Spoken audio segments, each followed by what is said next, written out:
정확하게 얘기하면 이건 아니죠. 기자 홍사원입니다. 금요일 홍사원쇼, 홍쇼 시작하겠습니다.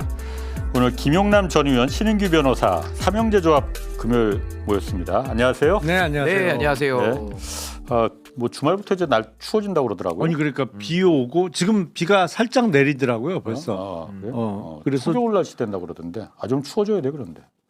아니 근데 너무 극단적으로 변화하는 거 아니에요? 사실은 이번 그 추석 연휴 내내 비가 많이 왔지만 비가 안 온 날이 있었어요. 하루 이틀. 그렇지. 예. 그때는 반팔 입고 돌아다녔어요. 다시 여름 됐다고 막. 네, 네. 너무 극단적으로 변하는 것 같아요. 요즘 뭐 가을이나 봄 날씨가 없고 그냥 좀 기온이 좀 극단적으로 되다 보니까 금방 또 추워질 것 같습니다. 점 빼셨나 보네. 저는 이제 조금 제가 거울을 봤을 때 조금 신경이 쓰여가지고 이번에 좀 제거를 했습니다. 이걸 또 클로즈업을 또 해주는 센스. 클로즈업까지. 아니 뭐한 번. 그럼 왜 굳이 말씀을 하세요? 이렇게 한번 골 한번 질러주는 거지. 아니 저도 뭐 뺀 건 뺐다고. 너무 얼굴 빨개지지 마시고 나중에 한번 내가 다음 주 금요일에 한번 보겠어. 한번 얼마나 예뻐졌는지. 송편같이 깔끔해지고. 자, 그건 그렇고 재밌는 뉴스가 하나 나왔어요. 그러니까 국정감사에서 윤석열 그 한남동 관저 거기 리모델링 했을 때 다다미 빵, 일본식 다다미 빵을 거기 설치했다 2층에 21g 거기서 설치했다는 거 아니에요? 그렇죠. 공사를 거기서 한 거죠. 막 묘한 상상이 드네. 아니 그러니까 히노키 욕조는 가끔 거기까지는 이해해. 사우나 같은 데 가면 그렇게 설치되어 있는 곳이 편백나무. 있고 편백나무. 그게 뭐 몸에 좋다고 해서 그럴 수 있다고 치는데 다다미 빵은 일본 전통 가옥에 우리로 따지면 뭐 볏집 같은 거로 바닥을 한 거 아니에요. 그러니까 마치 지금 한국 사람 중에 초가 지붕을 한 집에 사는 사람이 몇이나 돼요. 일본에도 별로 다다미빵 요즘은 안 만들 걸. 그러니까 일본 사람들도 아주 시골 아니면 우리로 따지면 한옥 호텔처럼 일본의 전통적인 료칸 내는 다다미 빵이 그렇겠지. 있습니다만 일본 그냥 보통 사람들 현대인들이 사는 집에는 없지. 다다미 빵이 없어요. 그 추성훈 그 앞 사는 집 거기도 보니까 나오잖아요. 없더라고 그런 거. 아니 왜냐면 불편하거든요. 그게 이게 볏짚 같은 거로 짜서 한 거기 때문에 우리 옛날에 초가 지붕에 뭐 온갖 벌레들이 많이 생기듯이 똑같아요. 거기도 벌레 생기고 그래서 방충제도 뿌려줘야 되고 그러니까 관리도 귀찮고 그리고 실익이 없어. 기본적으로. 얼마나 일본을 그 좋아하고 막 그랬으면 그 다다미를 저는 깔았을까? 다다미 빵을 만들어 놓은 걸 보고 진짜 그 외색을 좋아하는구나. 이게 모든 거를 외색풍으로 해놓고 싶었던 것 같아. 그 방에서 뭐 했을까? 아니 저는 아무래도 다다미 빵에서 윤석열은 왜 유카타라고 해서 왜 이 그 가운 비슷한 거 있잖아요. 기모노? 기모노는 여자 우리로 따지면 여성들이 입는 이제 전통 의상이고 한복 같은 거고 유카타라고 그래서 왜 이렇게 가운 같은 거 기다라 갖고 이렇게 일본 욕관 같은 데 가면 속에 하나만 입고 이렇게 겉에 이렇게 걸칠 수 있는 가운 비슷한 거 유카타라고 하죠. 그 윤석열은 유카타 입고 그 앵까 부르면서 김건희는 기모노 입고 그리고 거기서 아마 뭐 사람들 막 그 불러다가 가부키 보고 놀았던 거 아니야?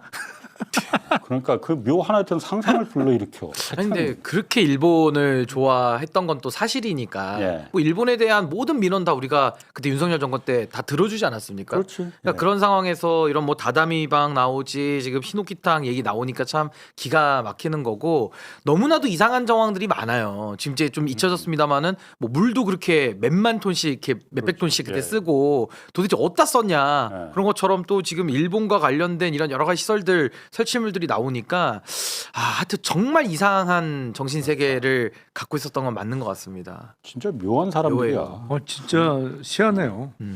자, 본 주제로 들어가겠습니다. 자, 오늘 주제 이겁니다.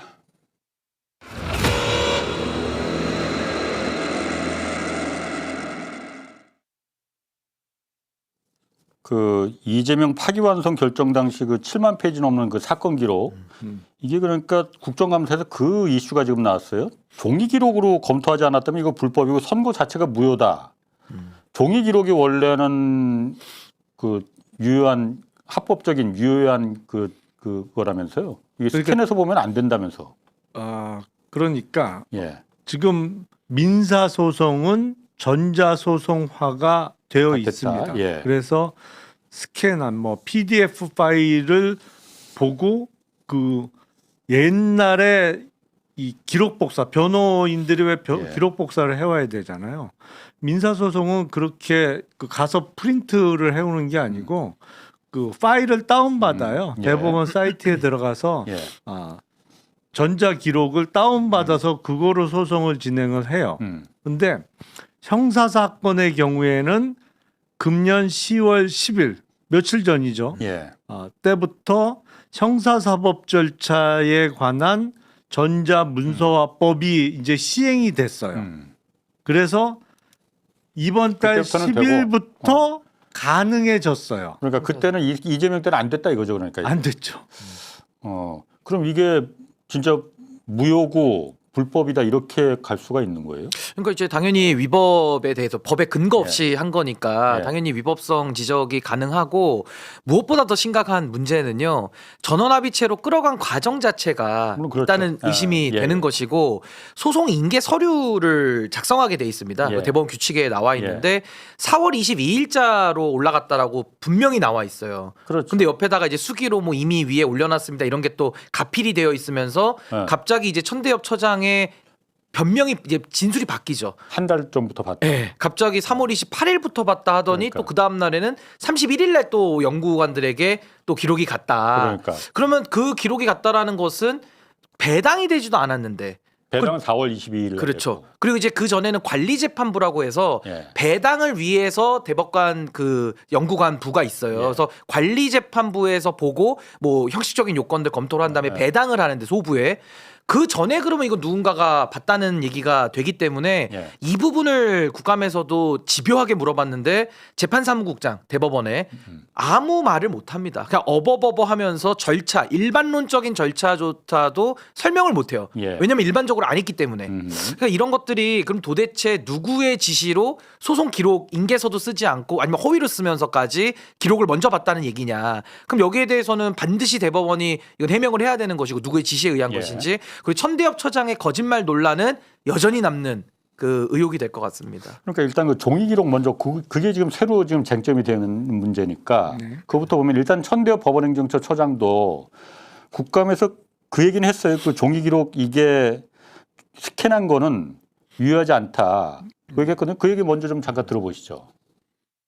스캔한 기록 이런 얘기를 하지만 법원행정처장님 종이 기록이 법적 효력이 있는 거 아닙니까? 원본 기록으로서 유일한 법적 효력이 있는 기록이고 스캔 기록은 그냥 편의적인 보조 수단에 불과하지 법적 효력은 그렇습니다. 없고.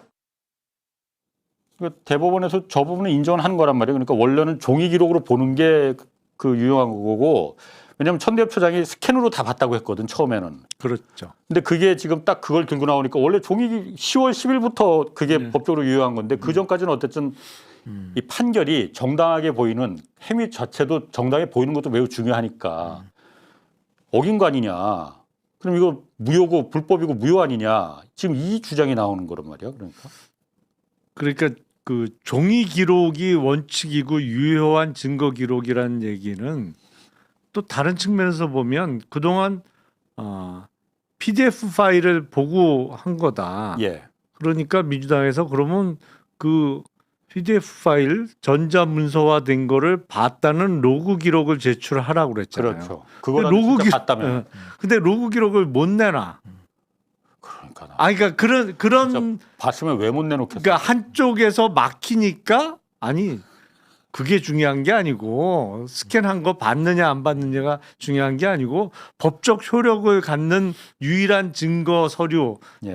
법 소송 서류는 원본 종이 서류다라는 예. 얘기를 또 하는 거죠. 그러면 이어지는 질문이 그러면 종이 서류를 어떻게 받냐? 그러니까. 그렇잖아요. 예. 어떻게 받냐? 예. 그 부분에 대해서 사무국장이 좀 물어봤거든요. 국정감사 당연히 그 궁금증이 있을 거 아니에요. 이렇게 대답했습니다. 이 종이 기록 한 트럭분에 해당하는 종이 기록 복사는 언제 했습니까? 기록 복사에 대한 이야기는 저는 듣지를 못했습니다. 못 들었습니까? 대법관들에게 언제 종이 기록 배부했습니까? 당시에? 대법관님들에게 언제 배부되었는지 여부는 저는 모릅니다. 지금 그러니까 말을 좀 맞추고 나오든가. 그러니까 잘 모르는 사람들이 대법원 제 답답했던 게 몰라 사안 자체를 그 사람들만 잔뜩 다 나와서 말하니까는 막 스텝이 꼬이고 이렇게 때 임기응변식으로 거짓말만 왔다 갔다 하고 이러니까 지금 답답했던 거거든요. 그게요. 이제 그 고수의 세계에서는 네. 진짜 몰라서 모르는 것보다 모르는 척하는 경우도 많아요. 이른바 이제 우리가 세계가? 더듬수를 둔다고 하는데. 그렇지 더듬수. 그게 진짜 스킬이지. 그렇죠. 그럼 지금 더듬수를 두고 있는 건가요? 그러니까 저도 지금 모르는 척 한다고 보는데 네. 만약에 저 모르는 말을 우리가 진정성을 인정해 준다면 더 심각한 문제죠. 그럼 국장이나 법원 행정처장 고위직들은 그 자리에 왜 있습니까? 그렇지. 자기들 모르게 그럼 밑에서 누군가가 이런 위법한 일, 절차에 맞지 않는 일, 규정에 위반한 일을 그것도 가장 중요한 사건 이재명 당시 후보의 사건에서도 이런 식의 위법을 상습적으로 저지르는데 네. 관리 감독도 안 되고 있다는 얘기 아니겠습니까? 네. 그럼 저런 사람들 월급 왜 주고 의전 왜 해줍니까? 그 재판사무국장이면은 일반직 중에서도 고위직이고 그렇죠. 법원행정처장 바로 밑에 있는 자리거든요. 예. 그러니까 더 심각해지는 거예요. 저게 차라리 연기라고 하면 예. 알면서도 이제 모르는 척 하는 거니까 그거 이제 우리가 받아내면 되는데 진짜 모르겠다라 그러면 저는 더 심각한 이 개선 위반, 그러니까 체계가 없는 이 문제까지 번지기 때문에 저는 지금 대법원이 위에 지금 조이대 이상한 사람 하나 앉아 있다 보니까 전반적으로 다 지금 이상해지는 이 상황에 빠지고 있다. 그러니까 대법원이 조직적 은폐, 조직적 무능의 함정에 지금 빠져 들어가고 있는 거 아니냐. 정말 안타깝습니다. 저 천대엽 법원행정처장 같은 경우에는 사실 굉장히 곤혹스러울 것 같긴 해요. 그렇죠. 나가라가 그러니까 네가 나가서 그냥 처리해야 하니까 처리는 하는데 본인이 봐도 자꾸 스텝이 꼬이는 거야. 아닌 걸 갖다 자꾸 한 발 하면은 또 어디서 또 들통이 나갖고서는 그거 갖다 들이대면 요거는 그건 그게 아니고 요렇게 된 거다 그러면 그게 또 논리가 또 무너지고 지금 그게 계속 반복되고 있거든요. 바보 되는 거예요. 혼자 바보 되고 있죠 지금. 그러니까 저 상태에서는 정말로 그 재판에 파기환송 재판에 참여했던 대법관들은 따로 있잖아요. 그 사람들이 가장 자기들은 그 경험한 사람들이야. 조희대뿐만이 아니고 나머지 대법관들이 다 참여했잖아요 재판에. 조희대 대법원장을 포함한 12명의 그렇지. 대법관이 참여한 거죠. 예, 천대엽은 참여를 하지 않았거든요. 그렇죠. 대법관이지만 예. 참여하지 않은 사람이 물론 내용을 알고 있을 거는 같아요. 그렇지만은 대표 선수를 지금 총알바지로 나와서 지금 이 순환을 지금 당하는 거잖아요. 샌드백 된 거예요. 샌드백 된 거지. 두드려 맞고. 나 그래서 천대엽 법원행정처장이 그때 그저께 국감에서 저 부분이 내가 참 저렇게 대답해도 되나 싶었던 게 추측하건대 그 종이 기록이라는 건 아마 형사 심층조라는 일종의 별동대가 구성됐을 테고 그때 대법관들이 헌법재판관 연구관들을 이제 다 예. 두고 있으니까 자기 경험상 그러니까 천대엽 경험상 이 형사 심층조 연구관들이 종이 기록 전체를 검토했다 했을 것이다 자기 경험상 추측 경험 이걸 지금 자꾸 얘기를 하고 있잖아요. 아니 근데 저게 사실일 겁니다. 예. 제가 봐도 저게 맞아요. 만약 했다면은 예. 예. 아니 그러니까 통상 어떻게 되냐면 이 사건은 그 배당이 되기 전부터 기록을 보기 시작해서 문제가 되는 건데 예. 통상 항소심 무죄 판결에 대해서 검찰에서 상고를 했잖아요. 예. 그러면 상고장을 서울고등법원에 제출을 하면 이 사건 기록은 대법원으로 올라갑니다. 예. 그래서 올라온 게 3월 28일이에요. 그렇죠. 근데 3월 28일에는 이른바 가배당만 해놔요. 이건 정식 배당이 아니야. 그냥 관리, 뭐 아까 얘기했던 관리 배당이라고 하는 거 그냥 사건이 어디 없어지지 않게 추적하기 위해서 가배당을 해놓은 상태고 그리고 나서 상고한 검찰에게 상고 이유서 내세요. 그리고 상고 이유서에 대한 답변서 피고인 측 내세요. 상고 이유서는 4월 10일 날 나왔고 이재명 쪽의 그 답변서는 4월 21일 날 왔습니다. 그렇죠. 예. 그러니까 상고 이유서와 그 상대방의 답변서까지 받고 나서 배당이 배당이 되지. 실제로 되는 거예요. 그렇지. 그래서 시작이지. 4월 22일 날 첫 배당이 된 거예요. 예. 근데 이 사건은 매우 특이하게 누군가의 지시에 의해서 3월 28일 내지는 제가 보기에는 엉겹결에 나왔는데 3월 31일이 맞는 것 같은데 월요일 날. 이른바 심층조라고 하는 재판 연구관 일부에게 숙제가 떨어진 거예요. 야, 기록 검토해서 검토 보고서 작성해라. 라는 지시가 떨어진 거예요. 그래서 실제로 심층조 연구관들이 그때부터 기록을 보기 시작한 거예요. 그럼 되는 겁니까 안 되는 겁니까 그게? 이상하긴 하죠. 아니, 그러니까 그러니까- 명백히 불법이라고 볼 수 있는지 잘 모르겠어요. 그러니까 원래는 예. 4월 22일 날 배당이 되면 주심 대법관이 정해지잖아요. 예. 그러면 그 주심 대법관의 전속 재판 연구관이 2명씩 있어요. 그 사람들이 보기 시작해야 되는 거예요. 그러니까 원래는. 이상한 거는 이상한 거고 어쨌든 절차적인 정당성을 따지는 것도 법원 판결에서 우리가 그래서 법원의 판결을 믿는 거잖아요. 그런데 왜 이게 규정과 절차에는 배당이 되면은 그걸 그 이후에 이제 기록을 검토하라 이렇게 돼 있는데 상고 이유서가 도달하기도 전에 왜 상고를 하는지를 이유도 모르는데. 이유도 모르는 상태에서 먼저 대법관은 안 보더라도 그 재판 심층조가 왜 그걸 먼저 보고 앉았냐고. 그걸 왜? 그러니까 이상하긴 이상하죠. 그러니까 그거는 기본적으로 적어도 내가 이 사건을 전원 합의체에 회부할 거야라는 계획이 있어야 가능한 거예요. 그 누구의 지시라는 걸 우리 말하지 않아도 다 짐작을 합니다. 그러니까. 아니 그래서 원래는 4월 22일 날 정식 배당이 되잖아요. 예. 그러면 그 정식 배당과 함께 기록 인계서에 이게 비고란에 기재가 돼야 되는 거예요. 근데 아까 좀 전에 수기로 적은 게 예. 기록은 이미 기록은 위에 있습니다라고 적은 게 왜냐하면 벌써 기록이 올라간 거죠. 배당이 돼서 보기 시작했거든. 예. 그러니까 4월 22일 기준으로 소부에 배당될 시점에는 그 소부에 기록을 줄 수가 없었던 거예요. 기록이 이미 예. 딴 데 가 있었기 때문에 예. 그렇기 때문에 저 사건 기록 인수인계부에 저 보면 주심 대법관이 결정되면 이렇게 비고란에 적어 놓는 것이거든요. 예. 누구 어디로 갔다고 기록이. 근데 이미 딴 데 가 있었기 때문에 이미 기록은 위에 있습니다. 예. 라고 수기로 적어 놓을 수밖에 없었던 거죠. 근데 저거는 저는 명백하게 절차 위반일 수밖에 없는 것이 네. 아까 우리 김영남 의원님 말씀해 주신 대로 그 배당이 되지 않으면요 재판권이 없는 겁니다. 그렇지. 왜냐하면 판사들이 많잖아요. 소부도 4명의 대법관들이 나눠져 있기 때문에 원래 소부에서도 결정을 내립니다. 예. 전원합의체가 원칙이 아니라 소부에서 원칙으로 하고 예외적으로 대법관들끼리 의견이 안 맞거나 아니면 대법원에서 이거는 공적 관심 사안이 크니까 우리 전원합의가 끌어갈 거야. 그럼 전원합의체로 올라가서 그때 봐야 되는 거예요. 근데 지금 말씀하신 대로 상고 이유도 모르고 그리고 상대방의 피고인의 답변서도 안 왔는데 누구의 지시에 의해서 그 기록을 봅니까? 그 재판 연구관들은 자기 권한으로 보는 게 아니라 그렇죠. 누군가의 지시를 받고 들어가서 보는 거거든요. 그러니까 소송 인계서에 원래는 다 기록에 대한 관리 차원에서 다 날짜를 적게 돼 있어요. 그럼 3월 31일 원래는 선배당을 하고 그럼 전원합의체 배당을 하고 그 다음에 뭐 봤다 그러면 제가 뭐 널리 양해하죠. 물론 그것도 이상해요. 왜냐하면 상고이어서도 안 왔는데 미리 봤다는 것도 이상하죠. 그렇지. 그때는 배당을 할 수 그러니까. 있는 상황이 그러니까 아니죠. 근데 배당도 안 된 상황에서 특수조들이 가서 봤다라면 그 특수조를 누가 보냈냐? 당연히 조이대가 보냈죠. 이거를 그러니까. 천대엽도 모르고 천대엽은 이제 대법원의 2인자니까 2인자가 몰라요. 그럼 1인자 조이대밖에 없어요.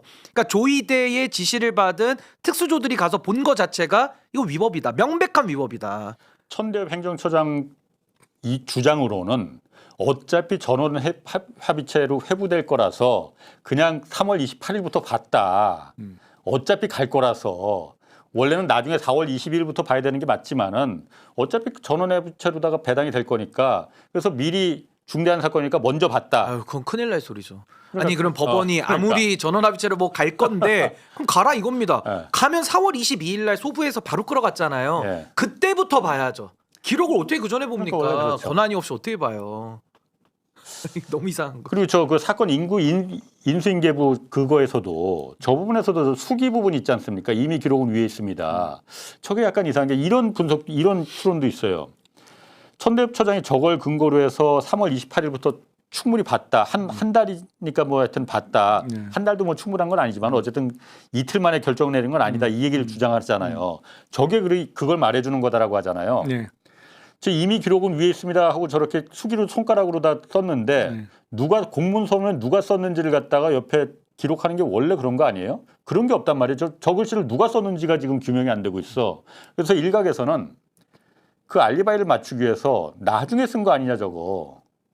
그건 아닐 거예요. 그래요? 네. 제가 보기엔 저건 뭐 담당자가 적어놓은 거죠. 저 그러니까 인수인계 담당자- 담당자가 기록을 실제로 관리하는 담당자 실무자의 그 글씨일 거로 보이는데 그 공문서에 저렇게 그냥 자기 이건 내가 쓴 거라고 기록을 안 해놓고 그냥 써도 괜찮. 포스트잇으로 붙여놓은 거면 모르겠는데 저렇게 해도 되는 원래 법원은 그렇게 해도 되는 거예요? 아니 인수인계부에 어차피 저 사람이 적은 거예요. 저것도 그럼 저 사람이 위에 적은 것도. 거다? 예, 위에 그 숫자로 되어 있는 예. 것도 저 사람이 적은 거예요. 그럼 저 사람한테 저게 그날 적은 건지 아니면 나중에 적은 건지 그러니까 혹시 이런 그러니까 여러 가지 그러니까 의심이 자꾸 드는 거야 그러니까. 근데 여기서 우리가 빠뜨려서는 안 되는 게 제일 중요한 게 뭐냐면요. 예. 지금 요 과정도 다 이상하지만 천대엽 법원행정처장은 국회에 나와서 대법원을 대표해서 진술을 한 사람입니다. 예. 그러니까 공신력 있게 본인의 책임 있는 답변을 하는 지위에 있는 사람인데 예. 이분이 최초에 진술했던 게 뭐였냐면 저 4월 22일 날짜 때문에 이틀밖에 안 봤다. 그 보고했다라고 처음에 얘기를 했어요. 3월 31일이나 3월 28일은 최근에 드러난 내용이지 최초의 진술을 우리가 기억해 보시면 예. 4월 22일부터 이틀 만에 봤다. 그래서 우리가 그때 뭐 복사 어떻게 했냐 로그 이 시작이었잖아요. 처음에는 4월 22일부터 봤다라고 진술을 해놓고 지금은 또 3월 달로 날짜가 바뀌고 그러니까 왜 이렇게 말이 오락가락 하느냐 이 자체가 일단 저는 대법원이 거대한 진실을 지금 숨기느라 서로 지금 역할 분담하고 있고 네. 특히나 그 실무에 대해서도 국회의원들이 가서 강력하게 질의를 했잖아요. 그 재판사무국장은 여전히 모르는 척 내지는 모른다는 더 심각한 문제지만 막 눈동자가 그 마치 김정민 수사관 눈 보는 것 같았어요. 막 눈동자가 좌우로 흔들리면서 관봉지. 예. 그러니까 이게 정말 대법원이 이렇게까지 망가질 수 있느냐 어떻게 이렇게 국회 나와서 거짓말을 하는지 전 이 부분도 정말 용납하기 너무 어렵다. 라는 생각이 듭니다. 지금 보면은 우리가 파기환송 그때 5월 1일 날 결정될 때 선고될 때 반대 의견 낸 그 소수 의견 낸 이은구 오경미 대법관 있지 않습니까? 그 두 분이 그 얘기했단 말이에요. 이소부와 예를 들었잖아요. 바람이 아닌 햇빛이 나그네 외투를 벗기는 거다. 충분한 시간을 투입했는지 우문 현답이 필요한 시간이다. 그 얘기했잖아요. 그 얘기가 지금 들어보니까 예사롭게 들리지 않는 것 같다는 생각이 들거든요. 사실은 그 소수 의견을 낸 대법관들이 절차상의 문제 제기를 한 거죠. 예, 절차상의 문제 제기를 한 거예요. 그러니까 지금 대법원이 가장 공공한 처지에 빠진 것은 예. 자 배당 전에 기록 검토를 시작했다는 전과 그건 분명히 했을 거예요. 근데 재판 연구관 이른바 심층조들이 하기 시작했지. 예. 근데 왜 정식 배당도 이루어지기 전에 기록을 보기 시작했냐는 점 그거보다도 더 곤란한 지점은 대법관들이 재판 연구관들이 작성한 검토 보고서를 보고 결론 내린다는 얘기를 차마 못하는 거예요. 노국이라 그럼 스캔본이라도 좋으니까 봤다는 기록을 좀 보자. 보여주면 될 거 아니야 봤으면. 아니 근데 기록 전체를 안 본다는 얘기를 못 하는 거지. 실제로 안 본 거죠 그러니까. 본 거죠. 우리 솔직하게 좀 말해봅시다 하면 그 안 본 거지 그러니까 그거. 검토 보고서를 봤죠. 그러니까 검토 기록을 보고서. 본 게 아니라. 그 심층조가 이렇게 하면 될 것 같다는 검토 보고서.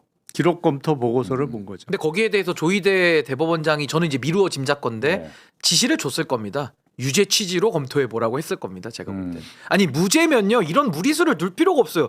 무죄면은 그냥 절차대로 해서 그냥 무죄 때리면 돼요. 네. 아니면 안 때리든지. 근데 이거를 갖다가 무리수를 둬서 대선을 앞두고 유죄 취지의 파기환송을 지금 결론적으로 했잖아요. 그럼 저때 심층조는 왜 저렇게 서둘렀을까요? 대선에 영향 미치려고. 그러면 어떻게 해야 영향을 미칠까요? 유죄를 때려야 영향을 미치죠. 파기환송을 해야. 그러니까 저 심층조에 대해서는 뭐 공정하게 검토해봐라 이랬을 가능성보다는 네. 유죄 취지의 원칙으로 그러니까 그 기조를 먼저 정하고 그러니까 선 결론 후 놀린 거죠. 이게 뭐 보통 이번에 박성재 영장 기각도 박성재를 빼주려고 판사가 마음을 먹어야 그런 결론을 만들어낼 수 있거든요. 안 그러고서 정상적으로 재판하면 영장이 나올 수밖에 없는 거죠. 그러니까 저는 이제 이윤구 대법관이나 오경미 대법관이 저런 절차의 문제까지도 저렇게 암시를 해놓은 건데 저는 지금 상황에서는요. 법관들이 법과 양심에 따라 재판하게 돼 있잖아요. 양심이 살아있다면 저거 행한 심층조 그 재판 연구관들 그리고 천대엽 처장 예. 그리고 오경미 이흥구 저 이분들 중에서는 양심 선언 전 나와야 된다고 봅니다. 지금쯤 되면은 이거 언제까지 이 거짓말 논란에 대법원이 다 소용돌이의 조이대 하나 때문에 다 휩쓸려 갈 겁니까 이게? 그러니까 지금 3차 그래서 국정감사를 지금 추진한다고 하는데 제가 봐도 그러니까 모르는 사람들만 지금 계속 나오고서 막 횡설수설하니까 거짓말만 하니까. 이게 3차 그래서 민주당에서 3차 그 추가 국정감사 지금 대법원 상대로 한다는 거잖아요. 그때 아까 말씀하신 대로 오경미 이영구 대법관이라도 그때 어쨌든 이소 우화 얘기가 나온 거는 다 저런 속사정이 있으니까 말 못할 속사정이 있으니까는 그런 의견을 낸 거잖아요. 좀 나왔으면 좋겠는데 그럴 가능성은 왜 안 나올까?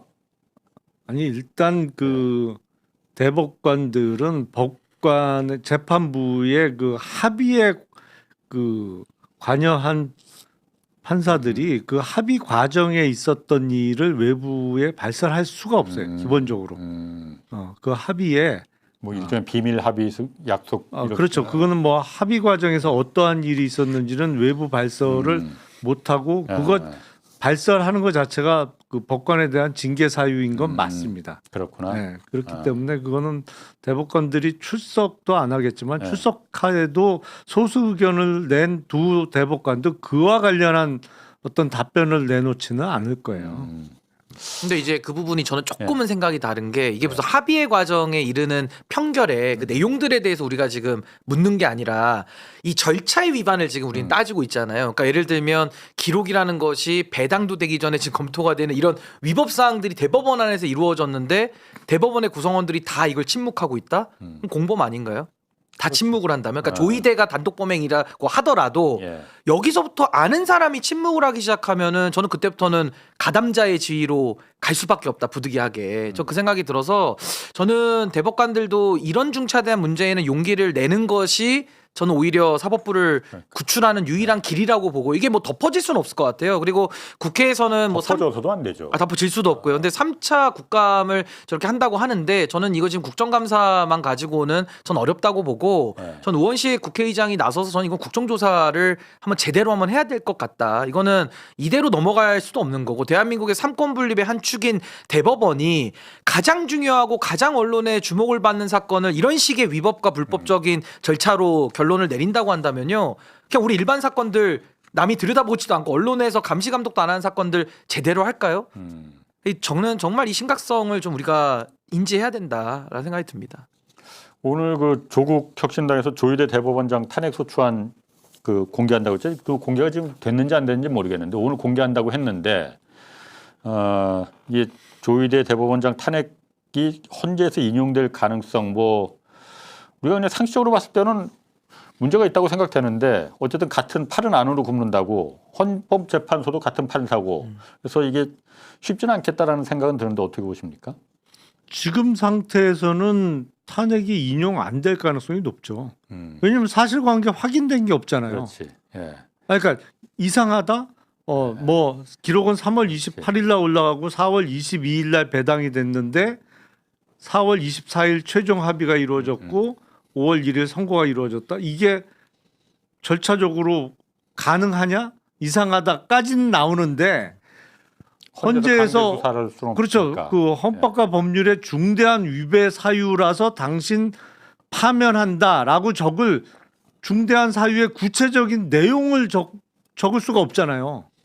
지금은 절차적으로 이상하다, 의문이 든다는 정도지 구체적으로 어떤 잘못을 했는지 뭐 드러난 게 없으니까. 그럼 이게 근데 저는 이게 지금 조국혁신당은 조금의 선명성 때문에 전 조금 과속을 하고 있다고 봐요. 그러니까 지금 벌써 탄핵을 얘기할 단계는 전 아니라고 봅니다. 그러니까 국감에서 어느 정도 지금 매우 의심스러운 상황이 나온 거기 때문에 저는 국회 차원에서 국정조사 차원에 조금 더 여론을 모으는 과정이 필요하고요. 그 여론을 모으는 과정이 왜 중요하냐면 일국에 그래도 대법원장을 날리는 일이거든요. 예. 굉장히 좀 무겁게 그렇지. 접근해야 된다고 봅니다. 이게 판사가 아니기 때문에. 맞습니다. 예. 근데 그렇게 가다 보면 예. 저는 여론이 형성이 되면 법관들이 저는 목소리를 내게 만들어야 된다고 봐요. 일선의 법관들이. 특히 저는 젊은 법관들. 그렇죠. 판사들 부끄럽지 않겠습니까? 어. 그리고 법원 노조. 예. 저는 법원 구성원들이 목소리를 낼 수 있는 여건 조성하는 게 가장 중요하다 보고요. 그거 중요하지. 그리고 당연히 지금 우리가 이게 수사기관이 아니라 예. 탄핵은 징계이기 때문에 파면을 이런 징계이기 때문에 수사권은 없습니다. 그리고 수사영장 내주겠습니까? 안 내죠. 그럼 여기서는 전 이 정도의 의심과 국정조사를 통해서 많은 증거를 채집을 하고 결국 헌법재판소로 넘어가면요. 예. 이제 탄핵을 했다 치고 넘어가면 우리 그 윤석열 탄핵재판 봐서 아시다시피 윤석열이 그 피소추인 자리에 앉아 있고 수많은 증인들이 나와서 증언을 하지 않습니까? 저는 그 과정을 통해서도 헌법재판관들이 저는 충분한 심증을 전 만들어낼 수 있다라고 저는 봅니다. 물론 뭐 같은 판사끼리니까 뭐 봐주지 않겠냐라는 의심은 있지만 이 사안 자체가 너무 중요하고 그 무게감이 크기 때문에 예. 저는 이건 너무 지금 조국혁신당처럼 서두르는 이미지보다는 전 조금 더 차분하게 국민적 여론을 모아서 법원 내부에 그 목소리들이 좀 나올 수 있는 공간을 여는 게 지금은 가장 중요하다. 저 그렇게 봅니다. 그리고 법원 내부에서 이 자정적인 자정력이 거기서 그 발생을 해야지 외부에서 지금 암만 하더라도 강제적인 어떤 수사를 할 수 있는 여건이 지금 안 되다 보니까 현실적으로 거의 불가능하죠. 왜냐면 영장을 안 나오겠냐, 내주죠. 영장이 나오겠냐 나오겠냐. 당장. 직위형 법원에서. 것도 안 내주는데 압수수색도 안 내주는.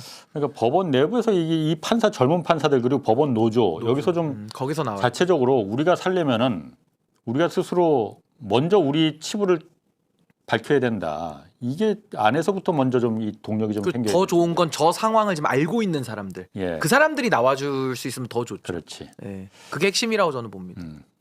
그 부분 한번 좀 보고 그리고 요 그 사진 한 장이 좀 그 화제가 돼서 화제라기보다는 국민의힘 주진우 의원이 법사위원들 어제 그제 그 대법원 현장 검증에서 그 대법정 위에 네. 법대 위에 올라가 있는 사진 요거를 사법부를 짓밟는 장면, 사법부가 짓밟혔다. 근데 저거는 짓밟은 건 저 사진이 짓밟은 것 같지는 않은데 뭐 짓밟은 거예요? 난 잘 모르겠어. 난 법대 위에 올라갔다고 그래서 저 책상 위에 구두발 위로 찍고 올라갔다는 건 줄 알았는데 그건 아니고 살펴봤다는 건데 저건 사법부를 짓밟았다고 생각할 수는 있는 거예요? 아니 사법부를 짓밟은 건 아니고 저거는 뭐 원래 그 밟고 다니라고 만들어 놓은 대잖아요. 네. 법대니까. 근데 저기는 왜 올라갔죠? 근데 그냥 한번 살펴보려고 이제 그 올라간 것 같은데. 그러니까 네. 대법원 그 네. 선고가 이루어지는 그 법정인데 네. 여기 전원합의체 같으면 이제 네. 대법관 대신 판정. 통상 13명이죠. 13명이 앉는 그 자리인데 저거는 뭐 왜 박은정- 올라갔는지는 잘 모르겠는데 박은정 의원 말에 네. 따르면 천대협처장 안내로 올라갔다고 하는데 그 대법관 수 늘리는 문제 그것 때문에 천 처장이 뭐 늘리면 4명 정도가 적당하다. 그 자리 오고 뭐 배치 오고 보면은 뭐 그것 때문에 올라간 것 같아요. 그런 취지로 아니 그런 취지라면 올라간 게 이해가 돼요. 예.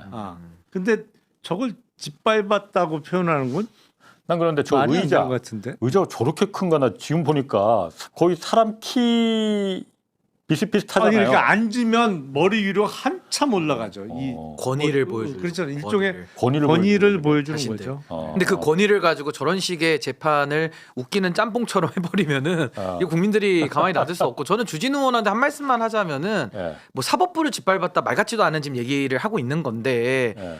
아니 조희대 대법원이 헌법을 짓밟은 건 눈에 안 보입니까? 그러니까 애써 본인은 안 보려고 하는지는 모르겠지만 예. 선후 관계가 조희대 대법원장이 대법원의 권위를 가지고 선거에 개입한 게 가장 이거 심각한 상권 분립을 무너뜨리는 예. 붕괴의 장면인데 그걸 지적을 안 하면서 사법부를 짓밟았다라는 식의 이야기를 하는 것은 좀 너무나도 좀 딴 세상 얘기를 지금 하고 있는 거 아닌가 아마 그러니까 그런 생각이 듭니다. 천대엽 그 법원행정처장이 대법관 증언 문제가 나오니까 이 지금 이 법대의 공간이 구조로 볼 때 네. 여기서 지금 13명이 앉도록 맥시멈 되어 있는데 여기서 아무리 많이 앉아봤자 17명까지는 앉을 수 있을지 모르지만 그 이상은 무리다. 지금 이제 대법관 수를 뭐 26명 정도로 늘리자는 얘기를 하고 있으니까 그 얘기를 하면서 설명하려고 올라가 보시라 이렇게 된 것 같네요. 그러면 뭐 올라가 보는 게 자연스럽겠죠. 자, 그 오늘 이상민 전 행안부 장관 첫 번째 재판이 있었잖아요. 네. 그 재판 장면 앞부분이 이제 공개가 됐어요. 그거 준비됐죠? 보니까는 얼굴은 굉장히 여유가 있어 보이는데 네. 여유가 있어 보이게 하려는 건지 모르겠습니다. 판사 출신이죠, 이상민. 그렇죠. 예. 근데 오늘 그 이상민 그 전 장관이 그 얘기를 했어요. 그러니까 물론 그 대통령의 비상계엄, 윤석열의 그 비상계엄 선포 계획들이 이제 정무적으로 이거 부담되고 그 반대 의견을 명확히 했다라고 얘기를 했는데 또 한 가지 한 게 제가 좀 약간 납득이 안 되는 게 그 단전 단수에서 이제 소방청장하고 하다라고 전화 통화하고 그랬잖아요. 이거에 대해서 어떻게 변명을 했냐면은 통화 내용 이거 한 게 국헌문란을 위한 단전 단수 지시를 한 게 아니라 만에 하나 그 단전 단수 문건과 관련된 사안이 실제로 벌어졌을 때 누군가의 지시가 있더라도 안전에 유의하라고 전화한 거다. 그리고 그 과정에서 필요하면 경찰과 협의하라고 전화한 거다. 그 급박한데 안부 전화를 웃음 했네요. 나오죠. 나도 한참 웃었어 이거 보고. 안부 전화.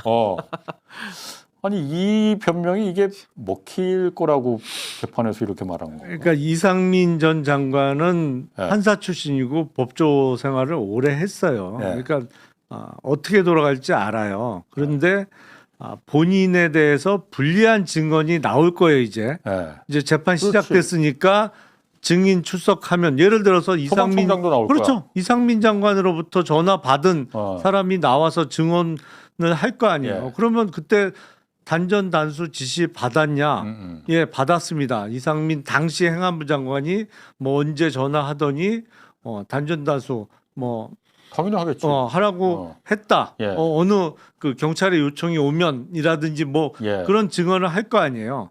그런 증언이 나왔을 때 변명거리를 오늘 미리 얘기한 거예요. 아니 그게 들은 사람이 약간 부정확하게 기억을 하는 것 같은데 내가 그때 말한 취지는 그게 아니고 방금 얘기했던 그런 혹시 취지였다. 누군가의 그러니까, 지시가 있더라도 그렇지. 내가 단전 단수라는 단어를 입에 전혀 안 올린 건 아닌데 취지가 그게 하라는 취지가 아니고 안전에 유의해라. 네, 누군가가 지시가 있다면 그렇지. 오면은 근데 그 증인이 아마 단전 단수만 기억에 남아서 저렇게 얘기하는 것 같다라는 주장을 하겠죠 앞으로.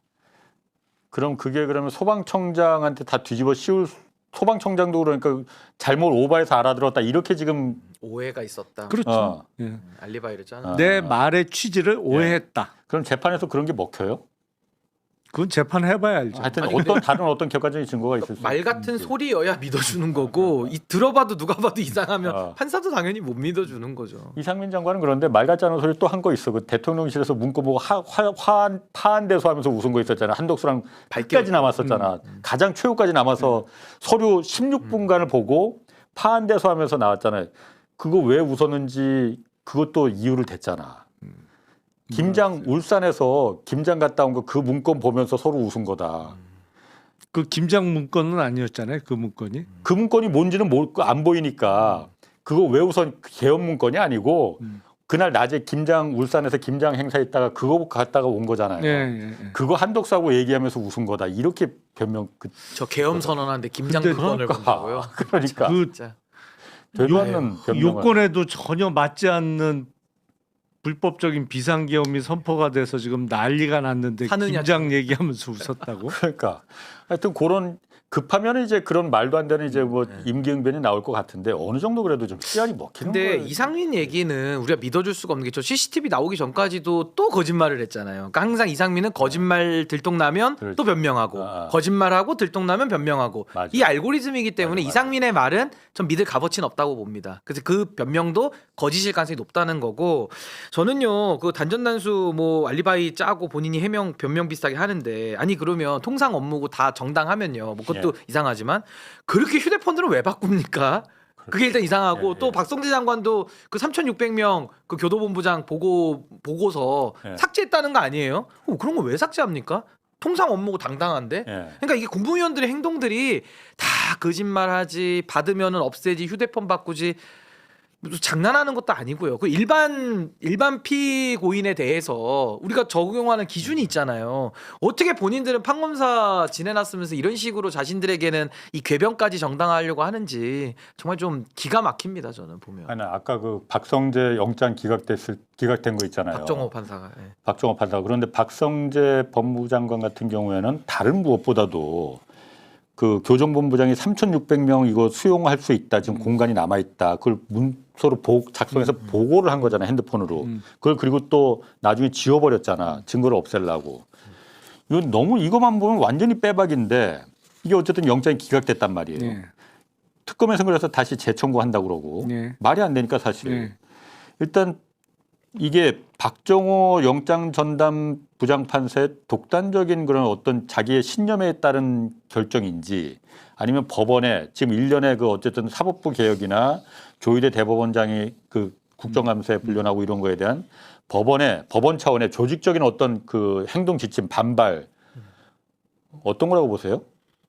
글쎄요, 그걸 가늠하기야 어렵죠. 물론 그건 그렇지만. 뭐 알 수가 없죠. 근데 네. 박성재 전 장관에 대한 기각 사유가 도대체 이해가 안 되는 건 사실이에요. 그렇죠. 예. 다른 사람도 아니고 법률가인 법무부 장관, 대한민국이라는 국가의 법률상 대리인인 법무부 장관이 법무부 장관직에 있는 사람이 비상계엄의 위법성에 대한 인식이 다툴 여지가 있다? 어떻게 법무부 장관을 했어? 아니 그럼 법무부 장관 하지 말아야지. 그 정도면 그건 일반 상식도 없다는 얘기밖에 안 되는 근데 거죠. 저는 요즘에 어떤 느낌이 드냐면 제가 이제 시험에 합격한 지는 얼마 안 됐기 때문에 제가 10년 됐으니까 네. 옛날 공부했던 책을 다 갖고 있거든요. 네. 요즘은 다 그 책들 다 불태워버리고 싶은 심정이 들어요. 왜 그러냐면 우리 책에서 민사소송법이 나오지만 뭐 예를 들면 검사의 정의, 예. 공익의 대표자. 그래서 뭐 공익소송할 때 민법에서도 검사들이 다 들어갑니다. 공익을 대표하는 정의의 대표자. 그리고 법무부가 영어로 디파트먼트 오브 저스티스예요. 예. 저스티스. 저스티스. 예. 정의. 네, 근데 박성재가 걸어다니는 정의인데 예. 걸어다니는 정의가 지금 저러고 있습니다. 그리고 판사는 뭐라고 묘사하느냐? 합리, 이성, 상식의 가장 보편적인 대표자로 판사를 묘사해요. 평균인의 관점 이런 얘기 많이 하거든요. 예. 근데 이거 판사들이 지금 아까 우리 김영남 의원도 말씀하셨지만 박정호 판사의 저 영장 기각을 본인도 설명 와서 나와서 하라고는 못할 겁니다. 그 조희대의 행위가 설명이 됩니까? 아니 그 밑에 재판사무국장도 어버버버 하고 있는데, 그러니까 저는 지금 대한민국이 굉장히 서글픈 게 조희대 사법부 그리고 윤석열 집권 이후에 이 사법 시스템이 완전히 다 무너졌다라는 게 정의, 공익 그리고 합리, 이성 이런 게 지금 다 무너지는 거예요. 특히나 사법의 영역에서. 근데 사법의 영역이라는 게 입법부 법 잘못 만들 수 있고요. 행정부 법 잘못 집행할 수 있습니다. 마지막으로 교정하는 최후의 보루가 사법이거든요. 그래서 정치로부터도 떨어져 있으라는 거고 독립을 강조하고 양심을 강조하는 거예요. 야, 근데 이런 사법부가 이렇게 무너져서 뭐 저희 셋이 삼형제끼리 얘기를 해도 누구 하나 여기서 동의가 안 나오는 수준까지 타락을 했다 그러면 이거 정말 사법부 너무 부끄러운 거 아닙니까? 정말 심각한 위기로 저는 봅니다. 근데 저 영장 기각 사유는 이해도 안 되지만 사실은 기각 사유만 보면 치명적이에요. 왜? 어떤 면에서 치명적이란 거예요? 예. 저 구속영장 기각 사유만 보면 예. 야 이대로 기소하면 이거 무죄야 라는 얘기를 한 거예요. 아. 고의가 위법성 인식이 없다는 거죠. 네. 예. 비상계엄의 위법성을 인식하게 된 경위나 내용에 대해 다툴 여지가 있다는 얘기는 이 박성재라는 피의자가 위법성을 인식 못했을 가능성이 있어. 그러니까 위법하지 않다고 여겼을 가능성이 충분히 있어라는 얘기를 한 것이거든요. 그 얘기는 뭐냐면 그러면 어떤 범죄의 고의가 인정 안 된다는 얘기예요. 무죄 나올 수 있는 거죠. 그럼 무죄란 얘기지. 그냥 그러니까 박성재가 무식해서 그냥 하긴 했는데 무식해서 위법인 줄 모르고 했다 이거로 그냥 갈 수 있다는 거예요? 그러니까 무식해서라고는 얘기 안 하겠지만 예. 그냥 당시 현직 대통령인 윤석열이 비상계엄을 선포를 했고 법무부 장관은 그 비상계엄의 선포에 따른 후속 조치를 했을 뿐이다. 그렇기 때문에 당시 그 어떤 뭐 교정본부를 통해서 수용 인원을 확인하고 출입국 본부에 회의를 열어서 뭐 출국 금지 대상자를 확정하는 듯한 후속 조치를 연달아서 한 것 자체가 이 범죄라는 걸 피의자가 몰랐다. 그렇지 범죄의 고의가 없는 상태에서 했을 가능성을 염두에 두고 적은 기각 사유니거든요. 그래요? 저게 그렇다면 네. 저거는 그냥 흔히 영장을 기각할 때 상투적으로 기재하는 도주 및 증거인멸의 염려가 없다라는 거하고는 완전히 차원이 다른 거예요. 저거는 저런 기각 사유를 받아보면 만약에 이례적이지. 영장 청구한 검사라면 저런 기각 사유를 보면 거의 부들부들 떨어야 됩니다. 이거 무죄란 취지로 지금 기각한 거네. 그럼 이상민은 왜 구속이 됐어요? 그러면? 이상민 전 장관은 박성재 전 장관과 비교하면 너무 억울해하고 그렇지. 있겠죠. 객관적인 증거는 오히려 이상민은 그렇게 많지 않아요. 그러니까요. 실행에 넘어가진 어, 않았던 게 어. 많죠. 이상. 그러니까요. 그러면은 중요한 거는 박성재 특검에 대해서 특검이 박성재에 대해서 다시 구속영장을 다시 청구하면은 어쨌든 중앙지법에 지금 영장 전담 판사 4명 그중에서 3명이 이제 수원 수원 브라더스인데 삼형제잖아요. 누가 맡을지는 모르겠지만은 통과될 가능성이 그렇게 많지 않은 건가 그러면? 아니 그거는 오히려 저는 예. 박정호 저 영장 전담 판사의 그 기각 사유가 예.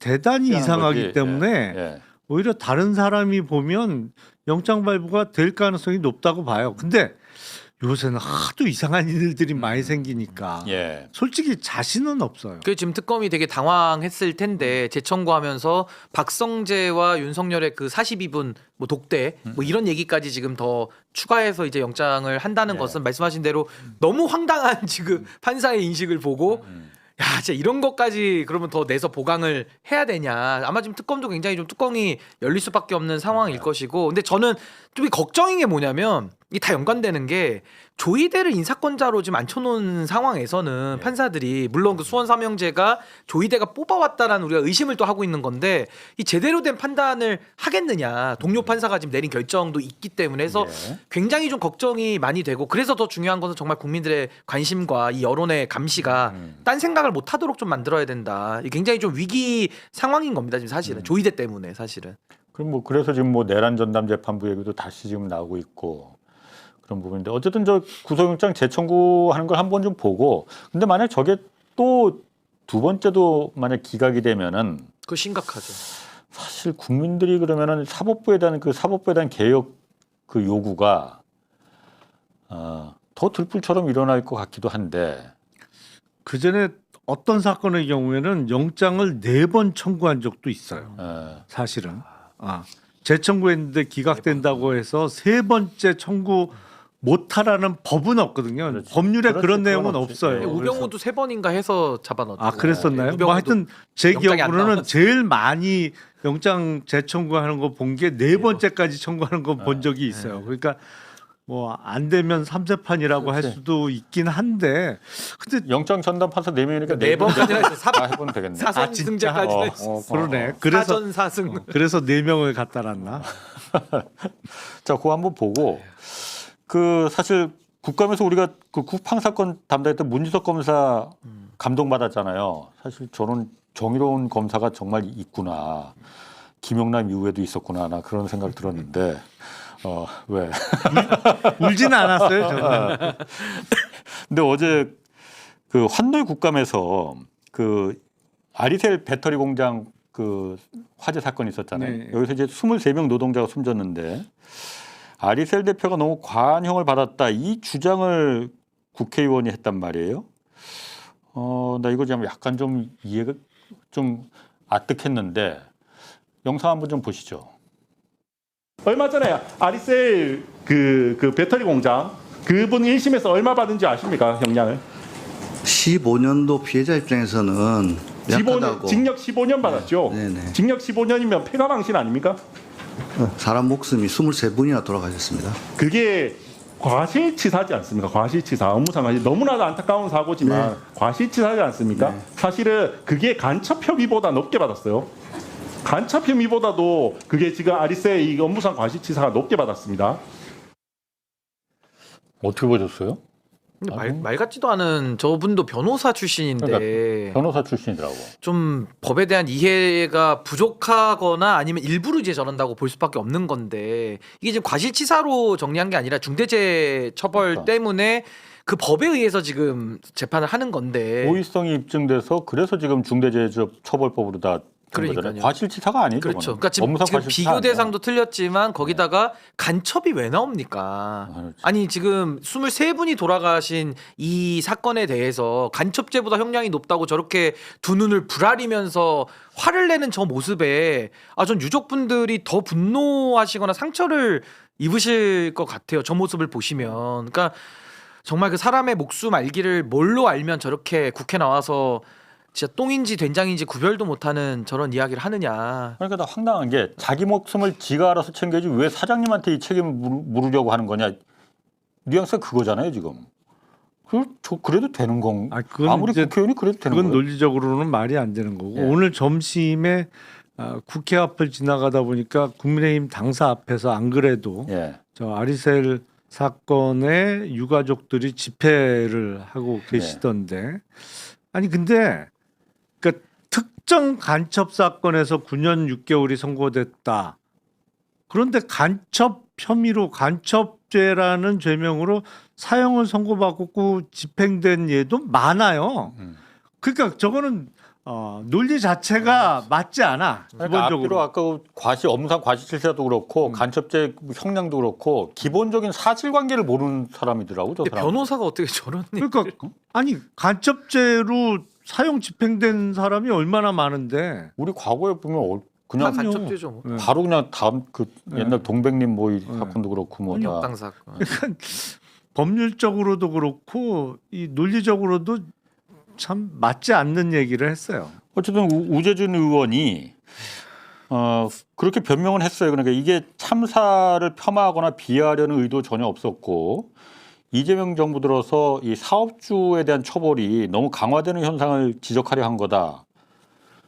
근데 그게 저거하고 15년 형을 받은 게 이 뭐라고 그랬더라? 아까 폐가망신? 그거 무슨 어떻게 연관관계가 된다는 거야? 그러니까 예. 우리가 중대재해처벌법을 시행한 지가 몇 년 지났습니다만 예. 중대재해처벌법 사건 중에 그 징역 15년이 선고된 게 그 그러니까 형량이 높은 건 맞아요. 예. 그러니까 다른 사건에 비해서 형량이 높은 건 맞는데 문제는 높은데 이유가 있단 말이죠. 그렇죠. 일단 희생자가 23명. 23분이나 돌아가셨고 그리고 그 안전 관리에 있어서 어떤 화재 시에 비상 출입구가 막혀 있었다든지 여러 가지 사유가 있어서 이렇게 높은 형량이 나온 거란 말이에요. 고의성이 입증이 됐죠. 예. 그러니까 저렇게 막 마치 뭐 대단한 잘못을 했는데 왜 당신은 그것도 모르고 있냐고 다그칠 사안은 전혀 아니란 말이에요. 맞지가 않아요. 이게 상황하고. 네. 아니 제가 어쨌든 국민의힘 저분이 그러니까 지역구가 대구던데 어쨌든 저 부분은 그 우재준 의원이 아리셀 유족 오늘 집회하고 그랬다고 하니까 가서 정말 무릎 꿇고 사죄해야 됩니다. 사죄해야 됩니다. 정말 저런 정도의 인식을 갖고 민의를 대표해서 그 국회의사당에 앉아서 뭔가 입법을 하고 이 국민들을 돌본다는 그런 인식을 한다는 자체가 정말 너무 참담한 생각이 오늘 들더라고요. 근데 저기서 우재준 의원이 빠뜨린 게 예. 본인이 역지사지를 해보세요. 본인이 그 피해자 가족이라면 어떤 생각이 들까요? 저런 말 할까요? 그러니까 참 저렇게 공감 능력이 떨어질 뿐만 아니라 또 본인이 이제 보수를 표방하고 있지 않습니까? 예. 근데 법원의 판결에 대해서도 뭐 그렇게 본인이 저걸 따지고 말이 많은지 참 좀 반성을 많이 해야 될 것 같아요. 자, 그리고 오늘 그 얘기도 좀 더 한미 그 관세 협상 이게 지금 구체적인 얘기가 좀 조금씩 나오더라고요. 그런데 3,500억 달러를 트럼프는 어제도 이제 그 선불로 무정 업프론트 선불로 내야 된다 뭐 이 얘기를 또 한번 하긴 했는데 지금 미국의 김용범 정책실장하고 김정은 산업부 장관 가 있잖아요. 근데 거기서 나오는 얘기가 3,500억 달러를 새로운 제안으로 10년간 할부로다가 내자. 그리고 그 3,500억 달러 중에 상당 부분을 달러가 아닌 원화로다가 우리가 한국은행에서 찍어서 미국에 주면은 그걸 갖다 미국이 알아서 달러로 바꿔서 투자하고 요렇게 한다. 이런 얘기가 나오던데 그거는 어떻게 보세요? 근데 그게 모르겠어요. 하여튼 그 모르겠어요가 아니고 그 도장 찍으면 큰일 나. 아니 그러니까 미국 측의 원안도 말이 안 되지만 예.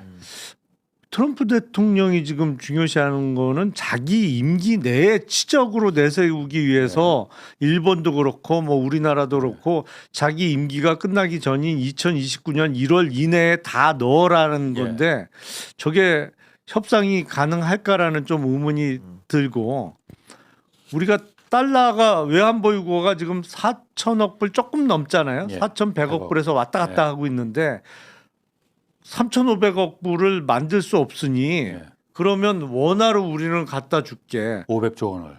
알아서 그러면 미국 니들이 달러로 바꿔서 해. 어디서 바꾸고? 아니 그러면 그 원화를 갖다 주면 그 어디다 써먹어? 당연히 그 얘기가 나올 수밖에 없죠. 그러면 LA에 있는 불고기집에서 좀 쓸 수는 있어 뭐나. 거기서 뭐라 받을 거야.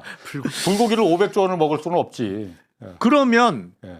어쨌든 우리 나라 내에 있던 아니면 우리나라 밖에 있는 역외 시장이든 외환 시장에서 우리가 갖다 준 원화를 팔고 달러를 미국이 사서 그 달러를 자기네 미국에 투자하는 건데 그러면 원화값 안 떨어져요? 폭락이지. 500조를 갖다가 외환 시장에다가 팔면? 원달러 환율 그럼 3,000원, 4,000원 가. 그러니까 그렇죠. 마찬가지예요. 그건 우리가 원화를 달러로 바꿔서 미국에 주나 우리가 원화를 주고 미국이 그 원화를 갖고 달러로 바꾸나 어차피 외환 시장에서 어마어마한 거액의 원화를 팔고 달러로 바꾼다는 얘기인데 그러니까 저거는 말이 안 되는. 약간 전 이해가 안 됐어요. 저 기사는. 그럼 뭐 10년간 뭐 할부로 한다고 하더라도 그래도 3,500억 달러면은 1년에 350억 달러. 350억 불이에요. 그 트럼프는 자기 임기니까는 임기 내에 나중에 해야 좀 되는데. 좀 줄이더라도 일단은 처음에는 1년에는 첫 해에는 500억 달러, 그 다음에는 450억 달러 이렇게 하자. 우리가 한국은행에서 200억에서 한 300억 맥시멈 300억 달러 정도까지는 우리가 미국에 투자할 수 있다. 1년에 쓸 맥시멈. 수 있는 맥시멈이죠. 정말 맥시멈이죠. 그러면 그걸 쓰더라면 다른 걸 다 포기해야 된다는 얘기거든요, 우리가. 그렇죠. 그걸 왜 써? 아니 그리고 그러면 다른 걸 다 포기하고 뭐 10년에 그냥 균등 분할해서 350억 불을 넣는다고 쳐요. 근데 이 돈을 투자를 하는데 수익이 나면 90%는 미국이 갖고 우리는 10%를 받기 위해서 가용 자산한 달러를 그냥 몽창 갖다가 올인을 해? 그게 가능한가요? 아니, 가능하지 않고 어쨌든 그 우리 정부에서 잘 협상을 하겠지만은 함부로 섣불리 결정을 하지는 않을 거라고 생각해요. 국익을 당연히 생각할 테니까. 그런데 혹시라도 정말 미국에서 압박을 하더라도 뒤에 있는 국민들을 믿어야 됩니다. 그리고 그 미국이 저렇게 막 감언이설로 당연히 그런 거에 도장 찍지는 당연히 않을 거고 그런 이 꼼수에 도장 찍지는 않을 테고 분명히 일본이 그러니까 이면 협상이 있는 것 같이 지금 느껴지잖아요. 네, 약간 직접 투자는 한 1%, 2% 정도만 하고 나머지는 그러니까 펀드로 하고 대출이나 보증으로 하고 결정도 어디다 쓸지 그 돈을 어디다 쓸지도 일본 정부가 결정한다. 그 정도면은 그나마 혹시 그럼 책임을 공동으로 지니까 허투루 그냥 쓰지는 않을 거 아니에요. 알래스카 가스정 같은데 저 돈을 쓰지는 않을 거 아니에요. 그러니까 정말 수익이 될 만한 그런 투자처에다가 쓴다면은 그 정도면 혹시 모를 그 협상이 될지 몰라도 그 외에 저렇게 그냥 돈 주면 우리가 알아서 쓸게 미국에서 이거는 좀 말이 안 되죠. 그러니까 일본의 사례를 우리가 어쨌든 참고할 수밖에 없는데 일본은 성급하게 사인했다가 지금 이시바 총리 물러나고 뭐 지금 일본 전국이 굉장히 좀 혼란스럽잖아요. 예. 뭐 이제 다음 총리도 이제 뽑아야 되고 할 텐데 그렇게 사인을 성급하게 해놓고 일본이 지금 이 후폭풍이 만만치가 않은데 또 우리 이재명 대통령 입장에서는 지금 지지율도 그래도 국민들이 많이 믿어주고 있고 예. 국민들이 뒤에 뒷받쳐주고 있을 뿐만 아니라 무엇보다 이건 정말 불공정 중에 불공정 계약이에요. 이득 보는 건 미국이 거의 다 이익을 보지 않습니까? 그러면은 우리가 급할 이유는 전혀 없죠. 오히려 미국이 더 이익을 위해서 더 조급하게 나올 수밖에 없는 상황이기 때문에 저는 국민을 믿고 저는 차분하게 우리가 조금 더 성숙될 때까지 더 기다리는 게 지금은 오히려 더 살 길 아닌가 저는 그런 생각이 듭니다. 그러니까 언론에서 요즘 나오는 기조 보면은 10월 에이펙 이때 그때가 뭐 가장 그 결정적인 하여튼 사인할 만한 뭐 타이밍이다 뭐 이런 얘기 자꾸 하는데 저는 그거 자꾸 이렇게 우리가 조바심 낼 필요가 없어. 시한을 정할 필요는 없어요. 다만 염려되는 거는 협상이 장기화되면 예. 트럼프 대통령이 또 어느 순간에 오밤중에 소셜 미디어에 이상한 걸 올려서 예를 들어서 뭐 보복 관세 뭐 50%, 100% 이런 얘기를 할까봐 그게 예. 좀 아니면 품목 관세라도 어마어마하게 뭐 관세를 올린다든지 그런 상황이 조금 염려가 되는 것인데 문제는 또 타코라고 며칠 그러다 또 말잖아요. 트럼프 타코가 변덕이 심해. 트럼프 오르웨이즈 치킨 어게인인가? 예? 치킨 아웃. 아웃. 하여튼 트럼프도 참 독특해 하여튼 보면은. 근데 트럼프가 이번에 중국한테는 또 한 방을 두드려 맞았기 때문에 히토류 히토류 때문에 꼬라지 또 확 내렸어. 예, 그러니까 모르겠습니다. 저도 워낙 그 독특한 캐릭터여가지고 그러니까. 또 어려운 상대인 건 맞는데 좀 침착하게 차분히 대응하는 게 더 맞지 않나 싶습니다. 또 국민들도 그러니까 정부를 믿고 있으니까 믿어야죠, 예. 정부도 국민들을 믿고 소신 있게 정말 나가라. 국익 외교로. 국익 외교로. 예. 어제 미국이 하자는 대로 하면은 어차피 망해. 못해요. 어차피 망해. 해도 망하고 안 해도 망하는 그러니까, 거예요. 어떻게 망하는 거예요? 예. 자, 오늘 여기까지 하겠습니다. 신인규 변호사, 김용남 전 의원이었습니다. 고맙습니다. 네, 감사합니다.